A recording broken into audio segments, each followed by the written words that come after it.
এ না কে আসো আ আ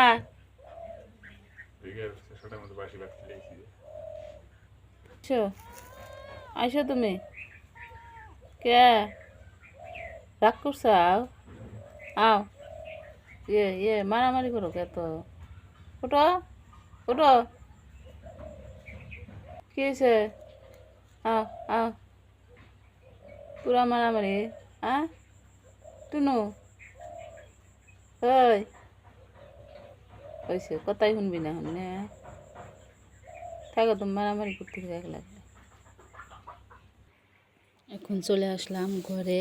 আর বাইরে তো দেখলেনি আমার বিড়ালের বাচ্চাটা আমার সাথে রাগ করছে, ডাকি কোনো করে না, খাওয়ালে ঘোরাঘুরি করে ডাকি তাও করে আসে না। তারপরে যে ঘরে আসলাম, ঘরে আসার পরে এখন সেই সিঙ্গারা আর এই যে গরম গরম বড়া দিয়া চা খাই। সিঙ্গারাগুলো বার করে নিলাম। এখন আমরা হাজব্যান্ড ওয়াইফ মিলা দুজনে এই যে মুড়ি দিয়া ঠান্ডা ভুজিয়ে দেয় মশলা, তারপর মানে যে বড়াগুলো জানছে বড়া দিয়া সিঙ্গারা দিয়া চা খাই। এখন এই যে আমরা আর কি চা খাই নেই। সকালে তেমন কোনো কাজকর্ম করি নাই, সকালে চাটাও আমি বানাইনি। আসল কথা, চাটা আমার হাজব্যান্ডই বানাইছে। আমার আর কি উঠতে দেরি হয়েছে, আমি শুয়ে আসছিলাম। শরীরটা খুব বেশি একটা ভালো না, অল্প অসুস্থই লাগে, মানে সকাল সকাল উঠতে ইচ্ছা করে না।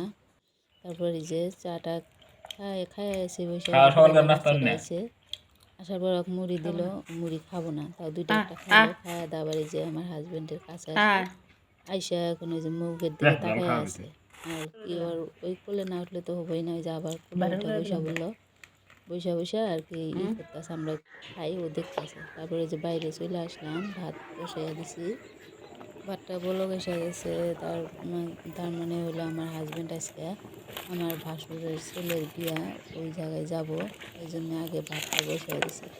বসাই দিয়া তারপরে এই যে চা তো খাইয়ে নিলাম, ভাত বসাই দিয়া গেলাম। ভাতের মানে চুলায় আর কিছু খড়ি টড়ি দিয়া তারপর এই যে উঠানো ঝাড়ু দিনেটা, তার আগে আগে ভাত বসাই দিছি। ঘর দুয়ারগুলো তো পরিষ্কার আছেই, তেমন নোংরা হয় নাই। বিছানাটাও আজকে আমার হাজব্যান্ডে উঠাইছে, আমি উঠাই নাই। পাকঘরটা এগুলা সব ঝাড়াঝোড়া হয়েছে। এখন এই বারান্দাটা আর কি ঝাড়ু দেওয়া বাকি আছে, এখন এই বারান্দাটা ঝাড়ু দিব। তারপরে যে বস্তা টস্তাগুলো এগুলো যে রোদ্রে ফালাইয়া দিলাম, ফালাইয়া দিয়া তারপরে এখানে এই বারান্দাটা অল্প ঝাড়ু দেওয়া নেই। এই ছোট্ট বারান্দায় মানে চিপা চাপা ঢুকতে খুব অসুবিধা হয়, একদম খালি একটা ডাইনিং রুম রাইখা দিছি। মানে ভবিষ্যতে এই বারান্দাটা মানে একটা ছোট একটা আর কি ধরেন বারান্দা বাগান বানানোর ইচ্ছা আছে। যখন আর কি আল্লাহ সময় দেবো, টাকা পয়সা দেবো, তখন বানাবো। এখন এই ডাইনিংটা তো ঘরের ভিতরে মানে জায়গা হয় না, সেই জন্য ওই জায়গায় রাইখা দিছি। ছোটো দুইটা রুম, সেই জন্য আর কি গেলাম বারান্দাতে থাক। তারপরে যে চালগুলো কদিন ধরে আর কি এই বাইরেই ছিল, মুরগিও খায়, তারপরে পাখি টাকিরা খায়, গেলাম এখন এগুলো তুলে আর কি মুরগিরই চাল, মুরগি পাখি ওরাই খায়। পোকা ধরছিল, গেলাম পোকাগুলা ধরছে যদি তাহলে রোদ্রে দেওয়ার পরে পোকাগুলা যখন খাবো আর বেশ কয়েকদিন আর কি চালগুলা থাকবো, নাহলে পোকায় খায় একদম জোড়া করে ফেলাবো। সেই জন্য চালগুলো রোদ্রে দিছিলাম আর গামলার মধ্যে উঠাই রাখলাম। তারপরে আবারও বারবার আসি আর দেখা যায় ভাতের কী অবস্থা। এখন যে ভাতের ভাত করাই হয়ে আসলো, ঢাকনাটা দিয়ে ঢাইকা দিয়ে আবার এই যে চলে গেলাম উঠান ঝাড়ু দিতে। উঠানটা আজকে 2-3 দিন ধরে ঝাড়ু দেই না, সেই জন্যই দেখুন পাতা পোতা করতে ছোট্ট উঠান। তারপরে মানে শরীরে মানে এত দুর্বল হয়েছে যে উঠানটাতে ঝাড়ু দেবো সেটাও আমার মানে পারি না। তারপর করলাম যে দেখতাম আজকে যদি একটু মানে ভালো লাগতেছে তাহলে উঠানটা অল্প ঝাড় দিই।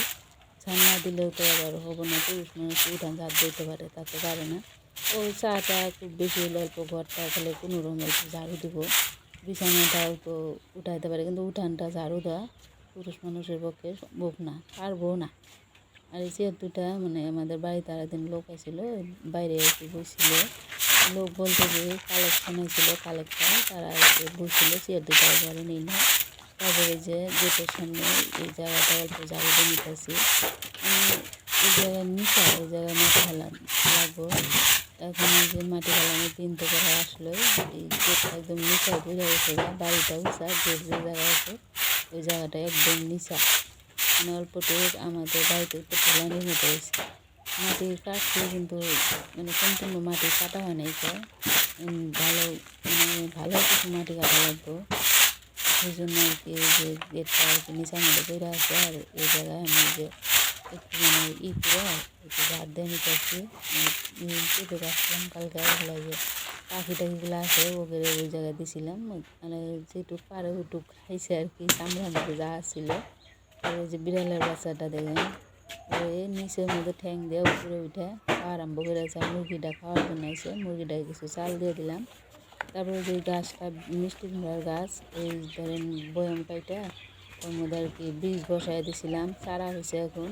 এই গাছটার মধ্যে জল না দেওয়াতে গাছটা একদম মানে মরা অবস্থা হয়েছে। সেই জন্য ভাবলাম যে কলে করে ওই জায়গায় একটা তো সার টার দিয়ে জায়গা বানাইছিলাম, ওই জায়গায় এখন এই যে বইয়ের মুখাটা খুইলা এমনি আর কি বসাই দেবো। তারপর যখন আর গাছের শিপা ছাড়বো, ছাড়ার পর ওই মুখাটা খুলে দিলাম, নিচ দিয়ে শিপাটা মাটির মধ্যে আর কি নিজে নিজে জায়গা বানিয়ে নিব। আর সার পানি যা লাগে ও নিজে নিজেই মানে ওয়ারটা ও করে নেব।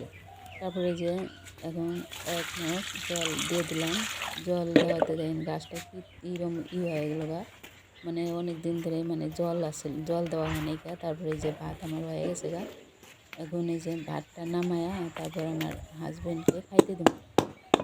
এদিন ধরেন সকাল প্রায় 9টা বাজেই, এখনও খাওয়া দেয়া আবার ও পাঠাইয়া দেবো বিয়া বাড়ি। কিন্তু আমি এখন যাম না, যদি শরীরটা ভালো লাগে তাহলে সন্ধ্যার ওদিক যাইতে পারি। তার জন্য আর কি বললাম রাত্রে তো তরকারি আছেই, তাহলে ভাতটা বাইরে টাইরে দিই, ও খাওয়া দেয় যাক। যা মানে ভাইয়ের বাড়ির বিয়া বলে কথা, না গেলেও তো ধরেন অনেক কথা হবো। সেই জন্য গেলাম থাকবে আমার আশা বাদ দিয়ে তুমি নিজেই যাও, যায় আগে দেহ করো। তারপরে যদি আমার যদি ভালো লাগে তাহলে আমি ফোন দেবো, তাহলে তুমি আমার কাছে নিয়ে যাইবে।